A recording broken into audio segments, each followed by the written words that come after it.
my secret. I didn't want anyone to know. Didn't want to see the look in your eyes when I told you.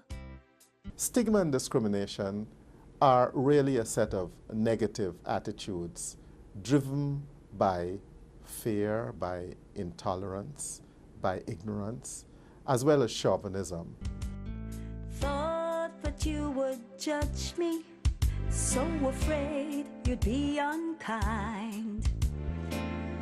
Didn't want to open that door, afraid of what I'd find. When we monitored the research that was being undertaken throughout the region and in the world at large, it was very clear to us that the Caribbean Regional Strategic Framework, which is really a guideline for action for the Pan-Caribbean Partnership, had not taken into account the effects and the impact of stigma and discrimination. So please, don't walk away from me. Now that I'm living with HIV, I'm gonna need a friend. It was in collaboration with the British Development Agency, DFID, that the CARICOM PANCAP organization hosted its original meeting called Champions for Change in 2004. So we think of sun-soaked beaches, we think of cocktails, we think of fast bowlers and cricket. What we don't think when we think about the Caribbean is of HIV and AIDS. So I do pay tribute to the Caribbean heads of government, who when they met my Prime Minister, Tony Blair, in December last year, urged the UK to help to arrange a high-level event for opinion leaders in the region to examine ways to reduce the stigma and discrimination that is fueling the spread of AIDS here. Please help me maintain my dignity. Now that I'm living with HIV, I'm really gonna need a friend. The redemptive challenge before us now is to accept our own failure. We are to dig deep within our own collective soul to find new resolve and to proceed apace to fashion innovative ways, such innovative ways to reduce this blight, not only in the interest of the restoration of human dignity to a deprived group of people, but eventually, and most importantly, to reduce the spread and impact of HIV/AIDS in our own Caribbean societies.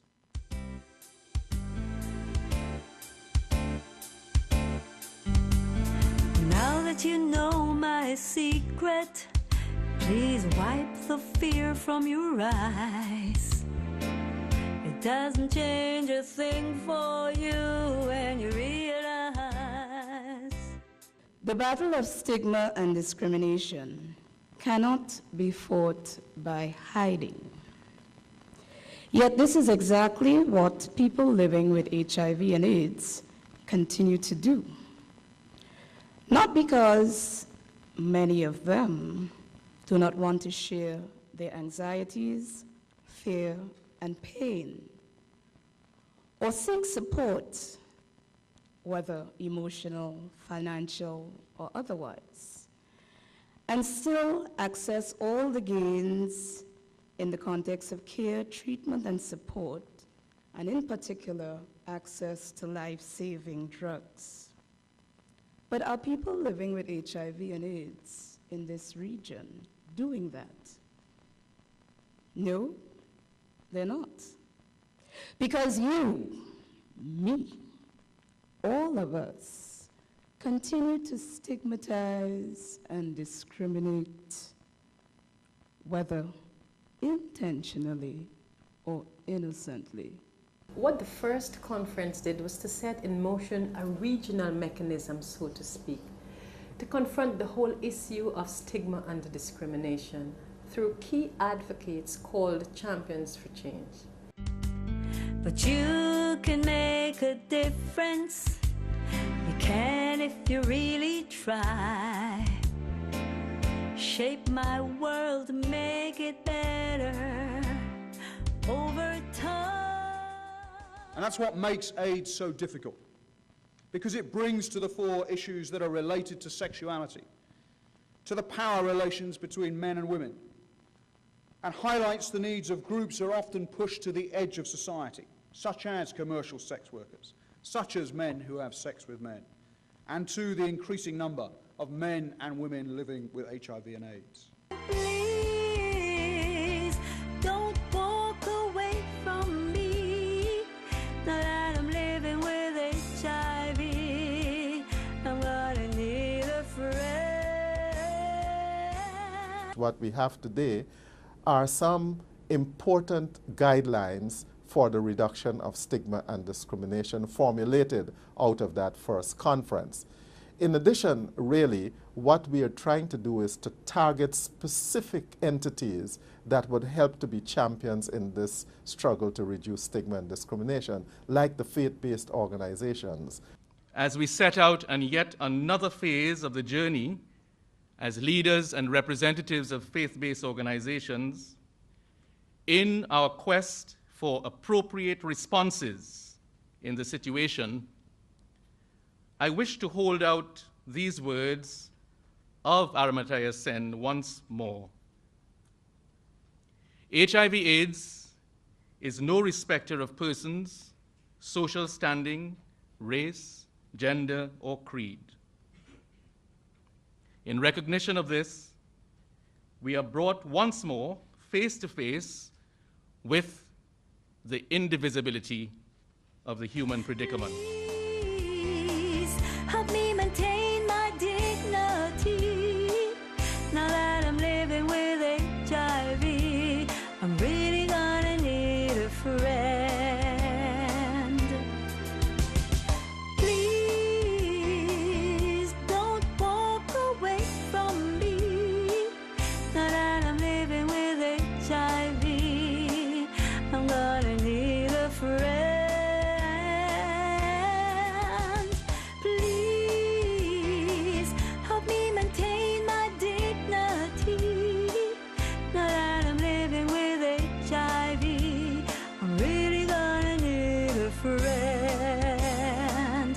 Now that I'm living with HIV, I'm really gonna need a friend.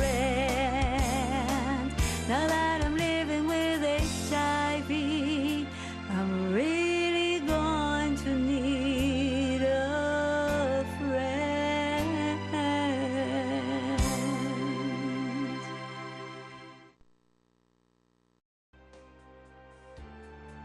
Religion in its various forms and dimensions, like politics, influences people's everyday lives. And it has been widely acknowledged that these organizations are uniquely positioned and are therefore critical partners in the response to this epidemic.